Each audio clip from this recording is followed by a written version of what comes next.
यार आपको मैं पूरी वीडियो दिखाता हूँ टीवी की। आ जाओ। एलेक्स पर हमला करने ही वाला था कि एलेक्स ने अपना बचाव करने की कोशिश की पर कंकाल ने एक ही झटके में उसकी एक्सकैलिबर तलवार उठाकर फेंक दी। अब वो अपनी तलवार से एलेक्स का काम तमाम करने ही वाला था कि ऐन वक्त पर मर्लिन ने वहां आकर कंकाल को भस्म कर दिया। एक साथ इतनी जादू शक्तियों का इस्तेमाल करने से मर्लिन काफी कमजोर हो गया और उसने एलेक्स को अगले दिन कैफेटेरिया में मिलने को कहा। एलेक्स ने उसकी बात मान ली और फिर आज जो कुछ भी हुआ उसके बारे में और जानने के लिए उसने अपने पिता की दी हुई किताब फिर से खोली। उधर मुर्गियाना की गुफा में उसे पता चला कि उसका भेजा शैतान एक छोटे से लड़के और जादूगर देख कितनी रहती है। तब मुर्गियाना अपनी जड़ों से आजाद हुई और उसने अपनी शैतानी फौज को जगाया ताकि वो फिर से एक्सकैलिबर पर कब्जा कर सके। उधर एलेक्स तलवार के साथ ही सो गया था और अगली सुबह उसकी माँ ने उसे तलवार के साथ ही देख लिया तो उन्होंने एलेक्स को इतना खतरनाक हथियार रखने के लिए खूब डांटा। अब उन्होंने एलेक्स को तलवार वापस वहीं छोड़कर आने को कहा जहाँ से उसे वो मिली थी, लेकिन एलेक्स मौका देखते ही तलवार के साथ भाग निकला।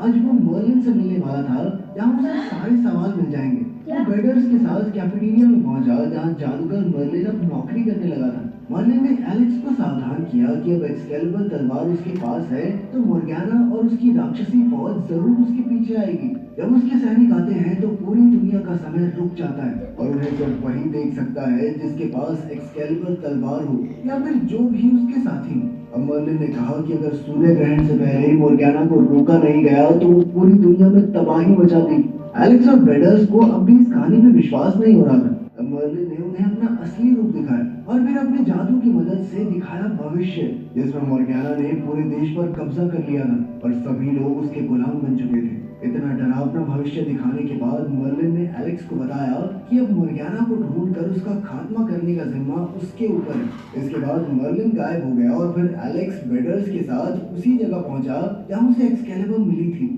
अब वो दोनों मिलकर आगे के प्लान के बारे में सोचने लगे और जल्द ही रात हो गई और अब मुर्गियाना के सिपाही उन्हें पकड़ने के लिए आते ही होंगे, लेकिन उससे पहले लैंस और केप फिर से एलेक्स को परेशान करने आ पहुंचे। तब एलेक्स ने उन्हें पत्थर से तलवार निकालने का चैलेंज दिया।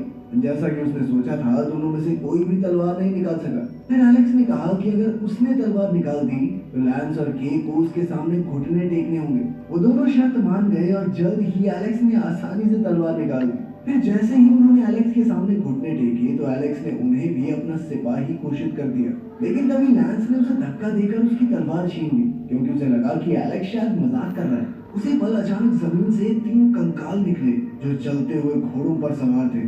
उन्हें देखकर लैंस ने तलवार से अपना बचाव करने की कोशिश की पर सिपाही ने उसकी तलवार गिरा दी। अब वो लैंस को जान से मारने ही वाला था कि एलेक्स ने तलवार उठाकर उसका मुकाबला किया और बाकी बच्चों को भाग जाने को कहा। भागते हुए उन्होंने मदद के लिए बहुत गुहार लगाई, लेकिन जैसा कि मर्लिन ने कहा था कि राक्षसी सैनिकों के आते ही समय रुक जाएगा, बिल्कुल वैसा ही हुआ और उनकी मदद करने वाला कोई नहीं था। अब वो चारों सड़क पर भाग रहे थे पर सैनिक अब भी उनके पीछे लगे हुए थे। जैसे ही एक सैनिक एलेक्स के पास आया तो एलेक्स ने गाड़ी का दरवाजा खोला जिससे टकराकर वो फौजी भस्म हो गया, लेकिन 2 सैनिक अब भी बाकी थे। उसे गाड़ी चलानी आती है। वो चारों एक गाड़ी में बैठकर निकल पड़े तो एक सैनिक उन तक आ पहुंचा। तब के ने उसे गाड़ी से टक्कर मार दी जिससे वो एक बस स्टॉप से जा टकराया। अब सिर्फ एक सैनिक बाकी था तो के ने गाड़ी मोड़ी और उसकी ओर तेजी से बढ़ी और फिर उसने जैसे ही आखिरी सैनिक को टक्कर मार किया तो टाइम एक बार फिर से चलने लगा। उसी पल गाड़ी में अचानक एक बूढ़ी औरत आ गई क्योंकि असल में ये गाड़ी उसी की थी। वो सब एक साथ चिल्लाने लगे मगर जैसे तैसे